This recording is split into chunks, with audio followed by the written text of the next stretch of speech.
everyone, and thanks for joining me. My name is Michael Arias, and welcome to my new YouTube channel. In this video, I'm going to quickly go over some of my thoughts on the new YoloCam S3 that I recently bought. So this is not sponsored. I actually gave my wife the FaceCam Pro that I had for her setup and needed a new webcam to replace it. Now, I actually wanted to get another FaceCam Pro, but it got discontinued and came out with the FaceCam 4K. Now, my main issue with the newer FaceCam 4K is that it has a fixed focus lens, and I really wanted autofocus as the FaceCam Pro has it. So I researched a bit more and came across the YoloCam S3 and decided to give it a shot. Now, you can probably call me an Elgato fanboy, as I own a pair of Keylight Airs, a Stream Deck XL with a Stream Deck Plus XL on the way, a Stream Deck pedal, an original prompter, and the Wave Mic Arm Pro. Then for my wife, besides the FaceCam Pro that I recently gave her, I also set her up with an original FaceCam, a Stream Deck XL, a Keylight Air, and a Prompter XL for her online teaching studio setup. So I really do like and value the integration of the Elgato ecosystem.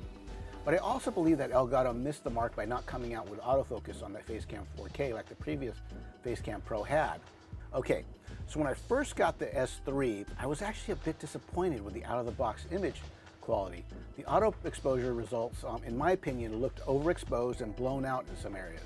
But after around maybe 10 to 15 minutes or so of manual adjustments, I finally got the image to something that I really liked. With the FaceCam Pro, I feel that the auto exposure settings were better right out of the box.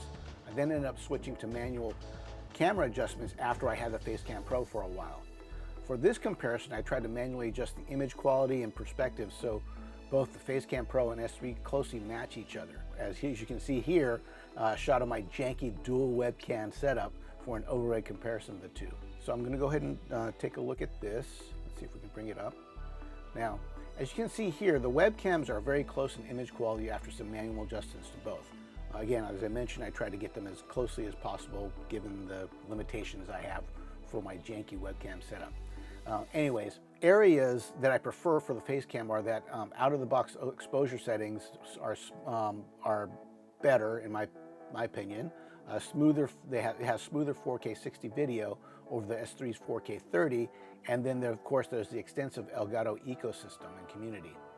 Areas where I prefer the S3 are obviously there's the larger camera sensor, there's a smaller form factor, there's, I believe, also faster autofocus, and it's also very competitively priced compared to the original price of the FaceCam Pro.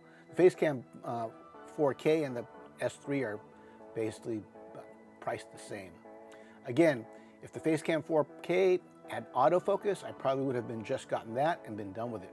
But it doesn't, and the S3 filled in nicely for my needs. Anyway, just wanted to do a quick video about my thoughts on the YoloCam S3 as compared to the FaceCam Pro. If you already have a FaceCam Pro and you like it, just stick with it.